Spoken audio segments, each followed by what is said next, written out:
옛날 옛적 서산의 한 마을은 무성한 숲과 맑은 바다 가운데에 자리 잡고 있었습니다.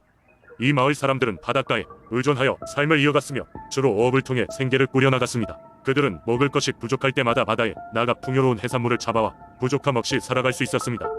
하지만 바다는 때로는 무섭고 예측할 수 없는 존재였기에 마을 사람들은 바다를 잠잠하게 맞이하기 위해 늘 제사를 지내며 조심스럽게 바다의 신인 용왕에게 경의를 표했습니다. 용왕은 바다의 신으로 바다의 모든 생명체와 자연현상을 다스리는 힘을 가진 존재였습니다. 그는 깊은 바다 속에 살면서 대류와 바람, 파도와 바다 생물들을 통제하였고 마을 사람들은 그에게 특별히 존경과 감사의 마음을 보였습니다. 매년 봄 마을 사람들은 정성스러운 용왕제를 열어 그와 그의 아들 딸들에게 평화와 풍요를 기원했습니다. 제사의 날짜가 되면 마을 제사장과 어른들이 선두에 서서 바다를 향한 행렬이 시작되었습니다. 마을 사람들은 반쯤 떨어진 해안가로 작은 배를 띄우고 그 배에 귀한 물품들을 올려놓았습니다. 수확한 쌀과 과일 그리고 바다의 생선들이 제물로 바쳐졌습니다.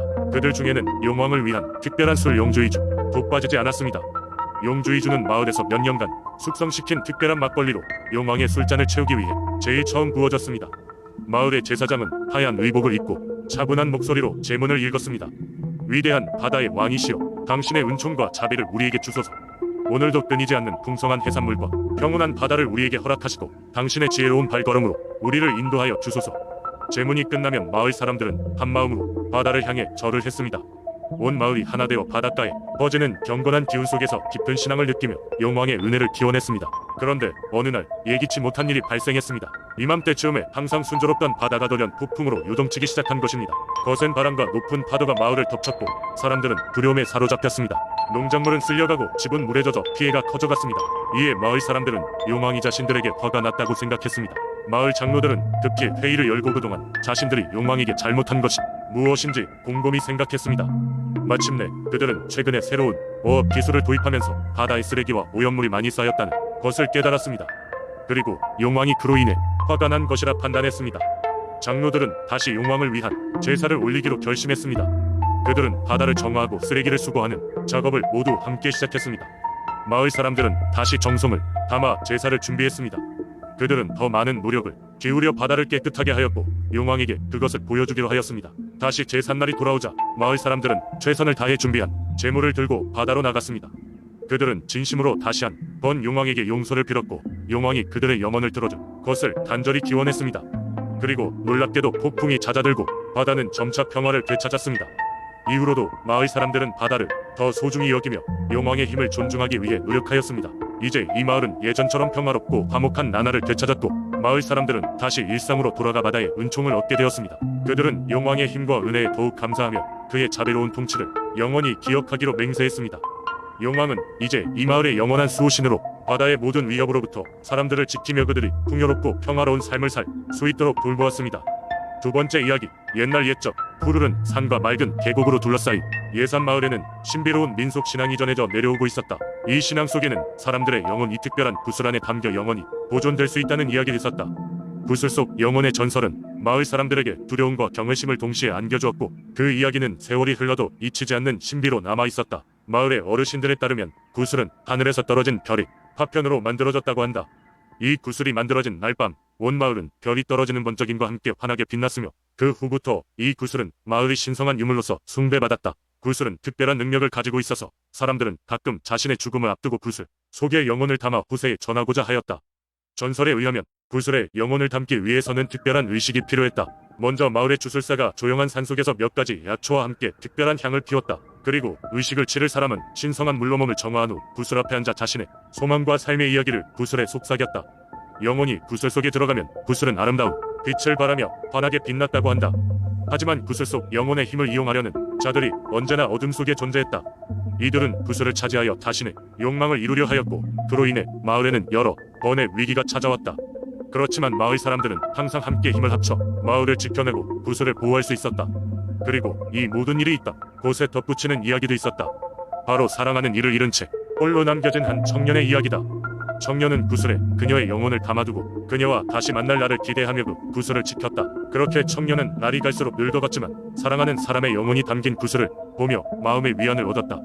시간이 흘러갈수록 구슬의 전설은 마을의 깊은 역사와 함께 살아 숨쉬었다. 마을 사람들에게 구슬은 단순한 물건이 아닌 그들의 선조들, 그들의 역사가 담긴 상징적인 유물로 자리 잡았다. 비록 사라진 옛 문명 이야기에 불과할지도 모르나 사람들은 여전히 별이 빛나는 밤이면 구슬 속에서 들려오는 속삭임을 귀 기울이며 조상의 지혜를 되새겼다.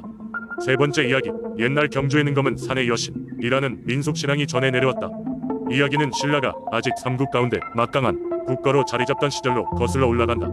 경주의 외곽에는 검은 산이라고 불리는 산이 있었는데 그 산은 항상 짙은 안개로 뒤덮여 있어 사람들의 출입을 꺼리게 만들었다. 이 산에는 밤이 되면 신비로운 여신이 나타난다고 전해졌다. 흑암 속에서 출현하는 그 여신은 온몸을 두르는 검은 옷과 긴 머리칼로 인해 더욱 미스터리하게 여겨졌다. 한때 경주는 가뭄과 전염병으로 큰 고초를 겪고 있었다. 농사일은 실패하고 마을 사람들은 생존을 위해 필사적으로 버텨야 했다. 이때 마을 장로는 꿈을 꿨다. 꿈속에서 검은 산의 여신이 나타나 너희의 운명을 전하는 구원의 실마리가 있다 고 말하며 검은 산으로 오라는 신비로운 암시를 주었다. 장로는 이 꿈을 마을 사람들에게 이야기했고 그들은 마침내 여신의 도움을 받기 위해 검은 산으로 가기로 결정했다. 사람들은 물과 음식을 마련해 산으로 올라갔다.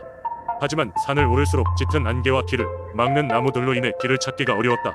그럼에도 그들은 여신에 대한 믿음을 잃지 않고 계속 전진했다. 산 정상에 도달했을 때 그들은 여신의 제단을 발견했다. 제단은 돌과 나무로 대충 만들어진 것이었으나 그 주변은 마치 신의 힘이 깃든 듯 경건한 기운이 감돌았다. 마을 사람들은 그 제단 앞에서 간절한 기도를 올리며 도움을 청했다. 그때 갑자기 하늘이 열리고 검은 산의 여신이 모습을 드러냈다. 여신은 온화하면서도 장엄한 목소리로 너희의 정성이 나를 움직이게 하였다. 이제 곧 비가 내리고 너희의 땅은 다시금 풍요로워질 것이다 라고 예언하였다. 마을 사람들은 기쁨의 눈물을 흘리며 내려왔다. 이후로 얼마 지나지 않아 경주에 비가 내리기 시작했다. 대지는 촉촉해지고 곡식은 다시금 무르익었다. 전염병도 사라지고 마을은 평화를 되찾았다. 마을 사람들은 검은 산의 여신에게 감사하며 매년 제사와 축제를 올리기로 약속했다. 이후로도 검은 산의 여신은 마을을 보호하는 수호신으로 여겨졌다. 마을 사람들은 어려움이 닥칠 때마다 산을 찾아가 기도를 드렸으며 마을은 늘 여신의 은혜 속에 번성했다. 검은 산의 여신 전설은 세대를 거치며 전해졌고 이 이야기는 오늘날에도 경주의 중요한 민속신앙으로 자리 잡고 있다. 네 번째 이야기, 옛날 아름다운 자연경관과 평화로운 분위기로 유명했던 가평이라는 작은 마을이 있었습니다. 그곳에는 울창한 숲과 맑은 시냇물이 흐르고 있었으며 마을 사람들은 대체로 농사를 짓고 가축을 키우며 살아갔습니다. 그들의 생업은 주로 자연에 의존하였고 이에 대한 감사의 표시로 정기적으로 마을 가장 높은 산의 신령님에게 제사를 올리곤 했습니다. 이 산에는 가평의 산신령이라고 불리는 신비한 존재가 있었는데 그는 흔히 백발의 장로로 나타났습니다. 산신령은 자애로우며 마을 사람들에게 많은 가르침을 주었고 그들이 어려움에 처했을 때 도움을 주곤 하였습니다. 전설에 의하면 산신령은 오래전 이 마을을 방문한 후 그 풍요로움과 순수한 마음에 감동하여 이곳에 머무르기로 결정하였다고 합니다. 마을은 산신령의 가르침에 따라 언제나 자연을 존중하고 매달 보름달이 뜨는 날이면 산 위에서 의식을 치렀습니다. 사람들은 들에서 가장 신선한 곡식과 잘 자란 곰치 그리고 시냇물에서 잡은 고기로 산신령에게 바쳤습니다. 이렇게 마을 사람들은 자연과 더불어 살아가며 매 계절마다 다양한 축제를 열며 즐거움을 나누곤 했습니다. 어느 해 마을에는 큰 가뭄이 찾아와 농사가 잘 되지 않았고 사람들은 큰 고통을 겪게 되었습니다. 물이 귀해지면서 시냇물도 말라버리고 곡식들도 말라가기 시작했습니다. 마을 사람들은 모두 걱정에 휩싸여 산신령에게 도움을 청하기 위해 산으로 올라갔습니다. 제단 앞에서 절박한 마음으로 기도하던 그때 하늘이 점점 어두워지기 시작했습니다. 뇌성과 함께 산신령이 나타났습니다. 그는 마을 사람들에게 일찍이 자연과 의조화 속에서 살아가는 법을 잊지 말라는 조언을 하였습니다. 그리고 그동안 자신들이 저지른 실수를 어떻게 고칠 수 있는지를 알려주었고 그에 대해 사죄하는 마음으로 숲을 가꾸고 시냇물을 보호하라는 지시를 받았습니다. 마을 사람들은 그들의 신념을 재정립하고 산신령의 가르침을 따라서 마을을 다시 가꾸기 시작했습니다.